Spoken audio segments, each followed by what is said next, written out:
Hey everyone, welcome back to another Teaching Taiko. Last year I put out a couple of top 10 videos that were actually top 7 or top 8 that were on Teaching Taiko that focused on what new instructors should do and shouldn't do. I've been thinking about that topic, I've encountered some new things, I've seen some things, and now I've got a new video this week, 10 more things that new instructors should know.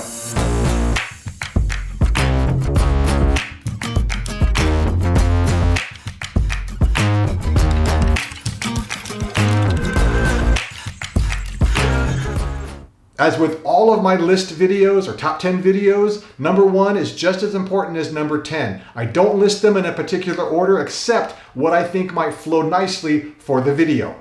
Also, if you're a seasoned instructor, you might get something out of this video. You might hear something in a different way and make you think, that's a good point. Or it might challenge something you've been doing for a while. And even if you don't teach yet, this information is what will help your instructor teach a better workshop by you being a better student. And finally, if you enjoy this sort of content, why not give me a like? Click that thumbs up button on the bottom somewhere over there. And if you haven't subscribed yet, please do that. All of that interaction with this page helps the YouTube algorithm know that this content is quality and more eyes will get on it. Therefore, helps all of us in the Taiko community. And so without further ado, 10 more things that new instructors should know. Prepare to fail.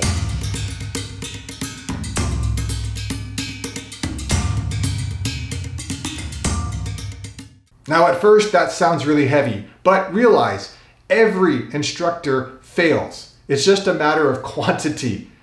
You are going to fail as a new instructor more than you will as a seasoned instructor, but it happens to the best of us.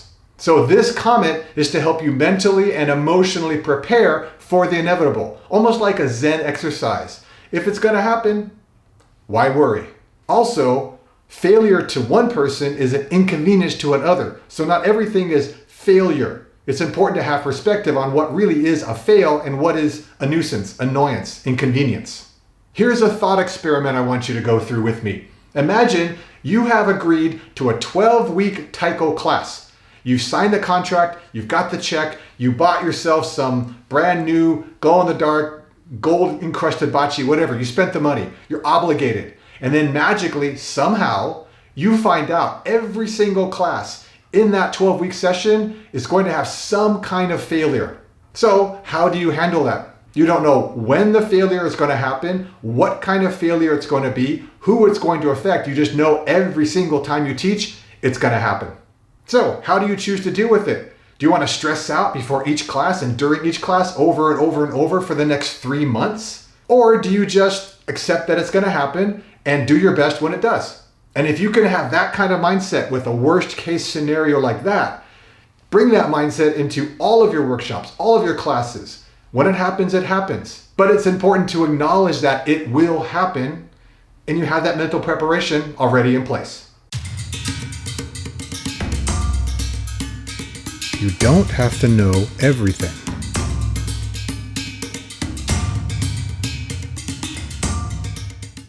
You don't have to be an expert to teach anything. You just have to know a little more than the people you're teaching. Now, ideally, you know a lot more, but it doesn't mean you have to know everything. In fact, I would argue most teachers don't know everything about the subject they're teaching. They just know enough. I had an uncle that took up the fiddle later in life. And he started teaching the fiddle as well. And he would joke that he was always one lesson ahead of his students. And really, that's all you need. But it's not ideal. And I bring this point up because sometimes you will be asked a question and you don't have an answer. Don't feel obligated to give an answer that you don't have. I've seen this happen. I've seen people who clearly didn't know what they were talking about just go on and on and on because they felt like I have to answer, I'm the teacher, and it never really goes well. At best, you've got people who just stop believing what you're saying and it's like, okay, dude, sure, whatever. At worst, you're giving information that's wrong or incorrect to someone who believes it. And maybe later down the line, they're going to have to spend time unlearning what you've taught them. You don't want that. They don't want that. So if you don't know something, it's okay. Vulnerability can be a plus.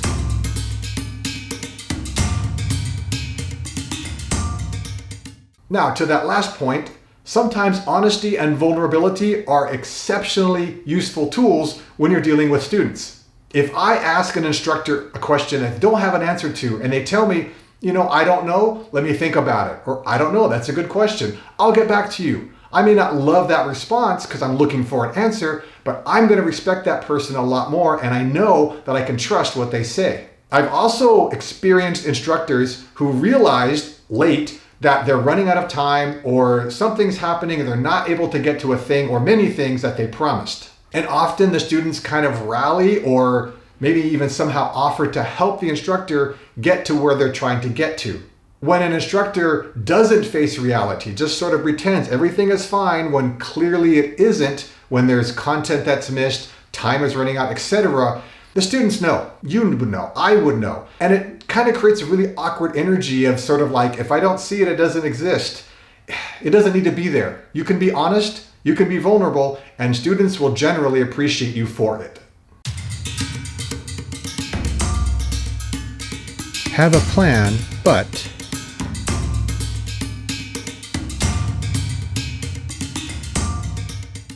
there are seasoned instructors who can literally roll out of bed and start teaching. They've done it. They've done this thing for so long. They are an expert in it. They don't have to have a plan. They know. But if you're a new instructor, you kind of need a plan. It could be a loose outline that you have in your head or an actual physical outline that you've written out with bullet points and everything. Doesn't really matter. But whatever you choose, you can't be too rigid. You have to allow for some flexibility, some variables that you did not foresee that aren't failures, but are definitely something you have to work around. Imagine going for a hike and you have a trail map and the map tells you have to walk on this path and there's a lake there now, maybe because it rained. Are you going to walk through the lake? No, you're going to try to find a way around the lake so that you can then continue. So don't walk into the lake. Figure out a way around it and you'll be better off. steal from the best.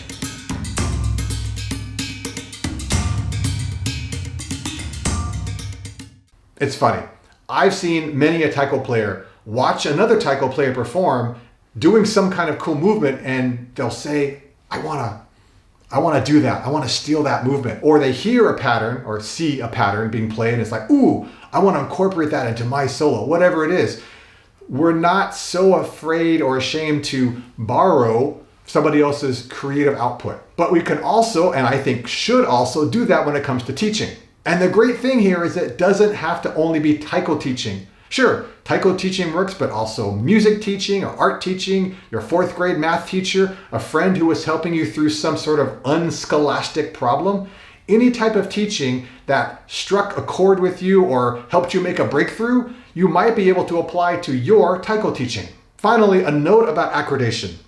If you're taking something from your fourth grade math teacher, no, you don't have to say that's where it came from. I mean, you can, why not? But if you're taking an idea or process, some lesson from a taiko teacher and then applying it to your classes, you really do need to credit that person. If someone recognizes what it is you're teaching and it came from somewhere else, they might start thinking, why are you doing that? And it could start leading to some really suspicious thoughts and maybe even some gossip.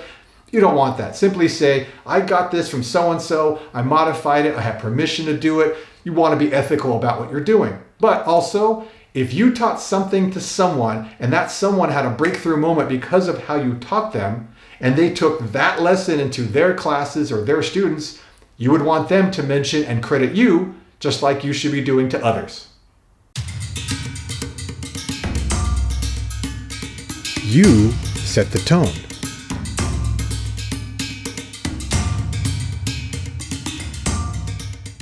If you want a tone, a mood, a vibe in your workshop or in your classes, you have to set the example and be that at 110%. So if you want a really interactive, high energy, joyful class where all the students are really engaged, you have to bring that energy. And it's going to be tiring, but it's very possible. You just have to be intentional about it. Or maybe you want something almost the opposite, where you want a little more structure, a little more discipline. You want some distance between you and the students. That's fine too. But you can't break character and then have some fun, engaging, interactive moments, or you have to be really careful about them.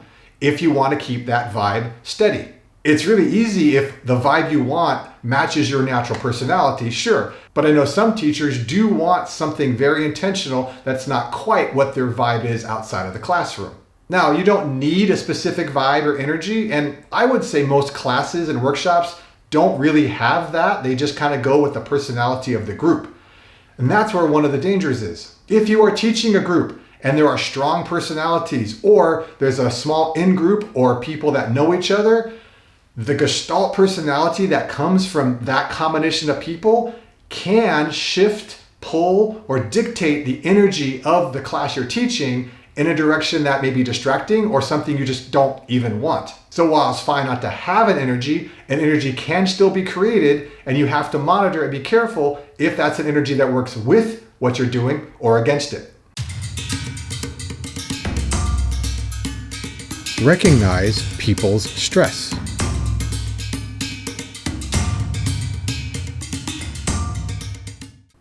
It's no surprise that we all react to stress in different ways, and different types of stress in different ways. I mean, I'm sure you can imagine the last time you were stressed out, how you reacted, how you felt, and then how you felt afterwards, right? As an instructor, you can't just go, oh, that person's stressed. You have to think, how do you want to address it? Now, sometimes the best thing is to not address it at all, granted. But as an instructor, it's important to recognize what are manifestations of stress and then decide how you want to address it or not. A very common way people manifest stress is to disengage. They step off to the side, they just don't want to play anymore, or maybe they'll go to the back and they'll play half-heartedly. They don't want to stop, but in their minds, they can't do this. And it sucks, so they don't want to be there, but they'll just go through the motions. So how do you address it? Do you address it? Another very common way people will show their stress in a class or a workshop is to get almost angry, very frustrated. They'll get a nice deep stance, they'll play harder, they'll play louder, they'll look down, they won't make eye contact, and even when you do address them, you do say, oh, maybe try this, or this is okay, you'll often get, okay. They don't want to hear it, they won't hear it, because in their head, they have a story, and there's nothing you can do or say that's going to convince them otherwise. So how do you address that? Now, even though there's a lot of other ways people can manifest stress, there's one way in particular that's kind of insidious, and that is humor. I'm sure you can find times where you felt uncomfortable and you started making jokes. Humor wants reaction. So this person who's stressed is trying to get reaction, is trying to get someone else to interact with because that helps them relieve that stress. And they might get it from this person, from that person, and now the focus is kind of shifting. And what makes this insidious is when other people who are stressed out also react with humor. And now you have this chain reaction. You have this group of people. Maybe it's a quarter of the class. Maybe it's a third of the class. And you're starting to lose control of the class. How you handle that is up to you, but it's important to at least realize it's not about you. It's not directed at you, or it's not about the quality of your teaching. It's people who are stressed out or uncomfortable. And now you have to deal with it.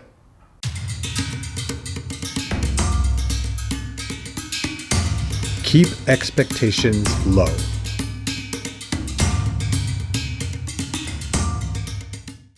If you've been working with a class for a while, it's fine to have high expectations because you kind of know what to expect. But when you're a new instructor, you're teaching people you're not used to, a situation that's unusual, it's good not to have high expectations because when people do well, that's a major victory. When you do well, that's a major victory. But when you have high expectations of yourself as a new instructor, you're almost setting yourself up for failure. Ask yourself, what's important?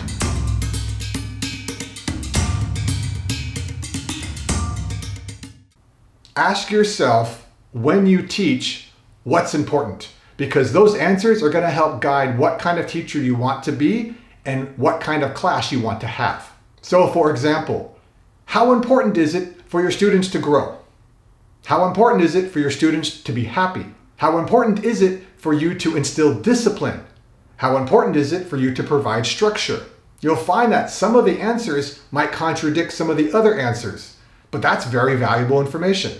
But this is the start of your questioning. You can really start to drill down and get more and more information if you want. I recommend it. For example, let's look at the first one. How important is it for your students to grow? Then you can look at, is short-term growth important or is long-term growth important? Or are they both equal? How do you do whichever answer it is you came up with? Is it more important to have slow, steady, gradual growth? Or to introduce challenges and larger leaps of growth? Both answers have pros and cons. Again, you can do both. It's important to understand, though, where your priorities are because that helps you plan not just your lessons, but who you want to be as a teacher. You are the teacher.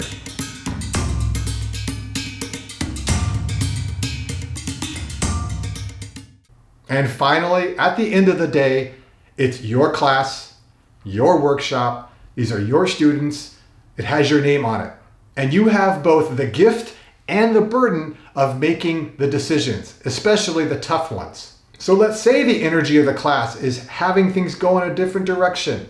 So do you let them go that way? Because clearly this is making them happy. They're finding value, even at the cost of doing the thing you said you were going to give them. Or do you pull people back in at the risk of bad vibes or making people feel frustrated because you know, no, this is more important? Or let's say a question or conversation leads to a possible different angle that you hadn't considered.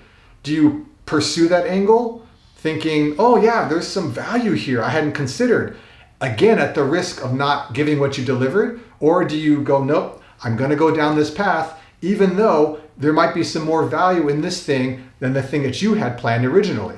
And one of the big ones, do you work with a small group of students who aren't getting it so they can get up to speed at the risk of the majority of the class feeling bored and disengaged? Or do you make sure that the majority of the class gets what you promised at risk of making the few students who don't get it feel really, really undervalued and unappreciated?